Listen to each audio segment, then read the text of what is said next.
It's Robin, RsIslandCrafts, and this is Talk to Me Tuesday for Tuesday, May 1st, 2018. I really don't have much to waffle on about this week. It's just been an average week. I didn't work in the garden, didn't plant any flowers. I did water the ones that I'd already planted. I have my son's old, one of those red metal wagons. Oh, I'm being crowded.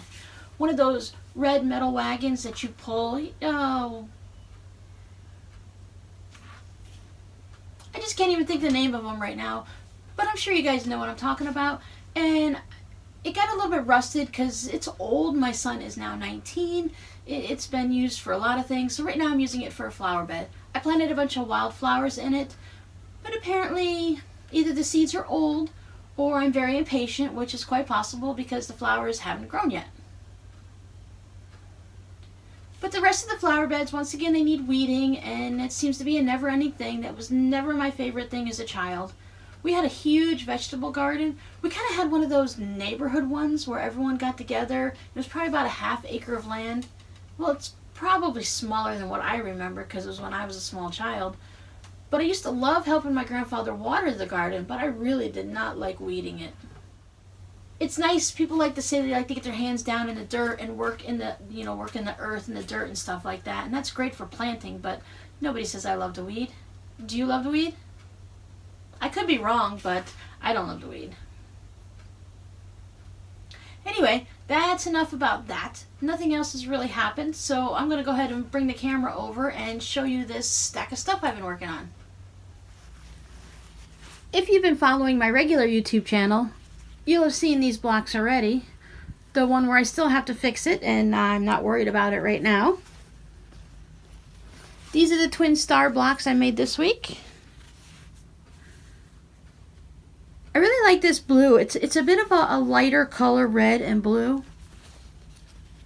off camera. And it's got these nice swirls, and then the red have these little bit of yellow streaks going through it.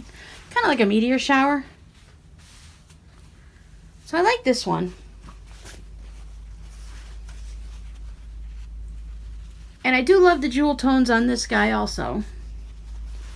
So as you can see, I was making several blocks until I got it just right. So those were all the quilting ones that I worked on this week. I'm probably going to take, what have I got, 5 of them?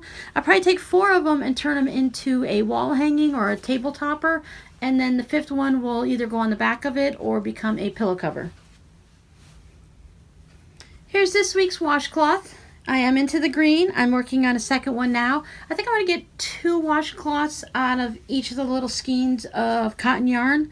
And then with the little extra left over, I'll mix all the colors together and make a crazy one for... That way I'll have 5 out of 2 skeins. This was April's UFO. I'm filming this Monday morning, and I made sure I stitched this together before I filmed because today's the last day of April, and yeah, I didn't start my UFO until today. I know, I understand. Procrastination. I'm getting to the point where I'm just getting a little tired of working on the UFOs. It's starting to feel like more of a chore instead of a challenge, and I don't want to quit in the middle of the year. I want to just keep going and getting these done, but I'm finding it harder and harder. I think I need to kind of play in my mind that I have to have it done by the 15th of the month, and that way it'll give me a little bit more motivation to work on it. Because last year I did all the fun ones, so this year I'm stuck with all the ones I don't want to work on. So a lot of my UFOs are to the point where I just need to order some batting and get them quilted and get it done. But I don't know about you guys, but the best part of making a quilt for me is putting the top together. And once the top's together, then I feel like I'm done with that project and I'm ready to move on to a new one, and then it becomes a UFO. So this is a stocking. I just stitched these 2 together. I believe you're supposed to stitch it along this line right here, but that was really hard to do because silly me put the beads all the way over towards the edge because I was making it on each of the little circles up here. So I'm just going to go ahead and use that peachy color there as an accent and consider that part of the stocking. I did make a navy blue lining to go in it. And I think what I'm going to do is I'm just going to put it in, and then I'm going to hand stitch this down fold it under a little, do something. I'm not really sure. I'm not sure if I can follow this line and make the top look nice. So, well, we'll find out by the end of today, because today's the last day of April, so I have to get this done. I had a request for some owl mitts, so I've go ahead and started on, I've requested for 2 pairs, one in navy and one in burgundy. I'm just using this Michael's Impeccable yarn. It's got a nice soft feel to it, but it's nice and sturdy and it washes up really well. So I have the cuff done on one and I've started the cuff on the other. And let me show you what the pattern's going to look like. I very seldom print out my patterns. I work off them off of my phone. But there you go. You can see these are cables and they make it look like owls by putting the little eyeballs in. There's a lot of products, a lot of things you can knit that have these owls on it. They have the mitts, which you can turn into gloves or mittens, of course. And then there's sweaters and hats and cowls, and I believe they might even have socks. But I really like to work with cables, so this is going to be fun. And since they're just little fingerless mitts, they're going to go really quick. One of my favorite part about mitts is when they have a gusseted thumb here. And what it is when you're knitting, you start widening, adding extra stitches right here, so that when you come up to the actual thumb, then that's covered. So when you're working, you're actually putting pieces of extra knit fabric into here. Because some patterns just have you go straight up and like you just stick your thumb out in a hole, but it really pulls on it. And I want my thumb covered if it's cold too. So these are really good because I specifically picked these because it has a nice gusset that opens up this wide area and it's going to make a nice fit on the hands. I only worked on these for a little bit yesterday on Sunday, so this part of it, the knitting is really quick. You're just doing a knit 2, purl 2 for the cuffs, and before you know it, you've got the 4 inches. And I've started, like I said, the second one. So both pairs, you can actually, I mean, if you're being wild and crazy, you can wear one burgundy one and one blue one, right? And then I did start working on the embroidery for the Halloween stitches. I have it in this nice little hoop here. What you see right here is just a needle minder. You can put your needle on here. This is just a little seahorse. It's a fabric covered button. So while you're stitching, if you have to stop and for any reason, you can just set your needle on here. You won't have to poke it through your fabric or anything and it won't just fall to the floor. I have it in a round embroidery hoop, as you can see, and I made a grime guard around it. That's just so when you're working on it, okay, my hands aren't dirty. I'm very, very crazy about washing my hands constantly when I'm working on an embroidery piece. I'm using white thread. I don't want the oils as much as possible or any dirt on my hands to get onto my project. But I like to have this because in the back of it, any of the extra fabric, I can just tuck it all in and it keeps this fabric out of my way so I don't accidentally stitch through it, and it's going to keep it nice and clean. And you see I have it on a little lap stand. It's a KC something or another, I believe. If you really need to know what it is, I'll see if I can find it on Amazon and link it down below. It's not too bad. I think I need to go out and get more washers, it was recommended, or a different nut for on here, because these tend to loosen up while you're working. And the project, because you can lift it up and move it to the right height, and sometimes it'll loosen on its own, and as you're working on the project it just collapses on you, which is highly annoying. But I was really careful and I only worked on this for a few hours. You can see I didn't do too much on it yet.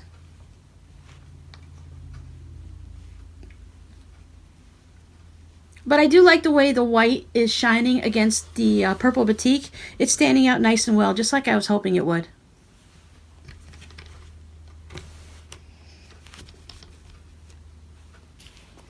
And then just as a little extra protection,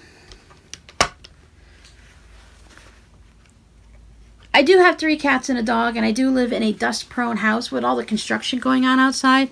So I like to take this project bag and I just scooch it over the top, and it keeps any of that extra dust from landing on my project.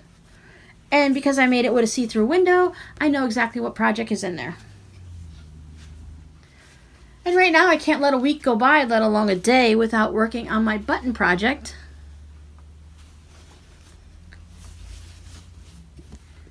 I did make a little trail with my orange buttons going through here, And what I learned is I'm not a really big fan of having the X on the buttons. I kind of prefer to have the lines going side by side. And then I try to make them, when I stitch them down, I try to make it so it follows the path in the direction that the buttons are going. I just added a whole bunch of different yellow ones, and I put another path in the blue greens. But what I had fun doing is I started adding these scissors buttons. I got these in a trade from Tanya's Sewing Room. She actually made these buttons a few years ago. I don't know if she's still making them, but these are her hearts and all the different scissors. I have them in different colors. I even put on the black ones, just a few, because I thought the black would help a little bit. I'm going to use a few black buttons and a few white ones still. But then a blue purple. She also made these star buttons. So it was nice because they're going from the yellow to the green. I tried to put the yellow on this side and the green on that side to help transition it. See all the fancy things I'm trying. And then I found these heart buttons, and I just variety. It's hard to really tell what I do each week because I do a little bit of everything on it. But I knew I definitely put these trails on and all the different scissors buttons. I still have a few of the more craft buttons to add on to that, and as you see, I still haven't gone through the process of starting the love. But I did go through and I pulled out some of Grandma's old buttons and some other craft buttons. I'm just going to go through here and see if there's any that will work with this project. Because I don't want to put too many things, like I don't have any brown on here and I want to avoid that. I don't mind the pops of black here and there, and the white is going to be nice all the way through it. But I don't want to put too many things like grays, or even though this button, I don't know if you can read it, but it says Big Mac. See, I thought that was funny. We used to work at McDonald's, husband and I thought it was kind of fun to have that. So that one might make it into it because it could almost be into the orange, but I'm not really sure. I'll see when I pull it out and see what it looks like. But I have a good stack of buttons to go through here and see what'll work. There's definitely some greens and oranges in there, so that'll be nice. It'll be good to have a little bit of Grandma's buttons on my button project. I received my first donation to go towards the Rare Bear project.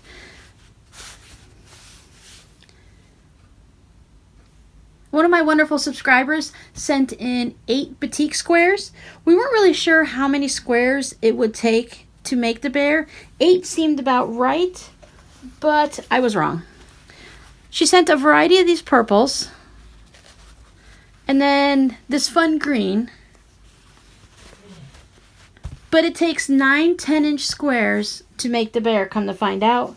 So what I did is I just pulled out this gray fabric. It's not a batik, but it's very similar to the gray that's on my rooster that's hanging on the wall. And it's also the gray that I have in my 9-patch wall hanging that I made. So I thought this would work. It would work all right. I pulled out some other batiks I had, but the purples weren't quite right, and a lot of them had pink in it. And I thought, even though this is purple, with the purple and green, it would work for a boy. So I decided I'll just put in some of the gray. And I've already started cutting out other pieces.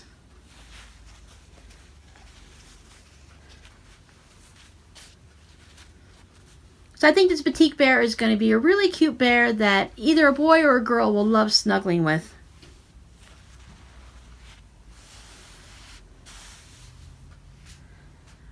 This was actually my first, like I said, this is the first donation towards the Rare Bears. This was the first item that came in my P.O. box I picked up on Sunday. It was kind of exciting to open up the little box and have this envelope all shoved up in there. And I was very, very good. I was joking with my husband that I made it all the way home, even after we did some shopping, before I opened up the package. I squeezed it, though. I could feel that it was squishy and it had fabric, but I was very well behaved. It's very exciting. I always love opening up mail. So thank you so much. This is going to make a really wonderful bear. So that's it for me this week on what I've worked on. I will definitely be working on this bear next week. I have to get that stocking finished today. And then I will do some more buttons and more on the embroidery and, of course, the owl knitting. It didn't sound like I had too much to do until I started rattling it off. But there's a lot of hours in every day, and there's 7 days in every week, right? Most of these projects, like the bear will take a few hours to get him finished cutting out and stitched together, but the more bears I make, the quicker it'll be. I think I could really get a bear down in just about an hour's time once I start doing it on a regular basis and I don't have to keep looking at the directions. The embroidery for my Halloween guy, that's going to be my wall hanging. It's just an enjoyable project to work on little by little. The buttons are just something to do at the end of the day when I don't want to do anything that's too thought-provoking, and it's just kind of fun. So once again, while my list sounds long, it's just going to be a few hours every day, and every little bit of progress counts towards a finished end, right? Alright, I hope everyone's been having a great week, and I'm going to go and watch all of your videos, and I'll see you next week. Bye-bye.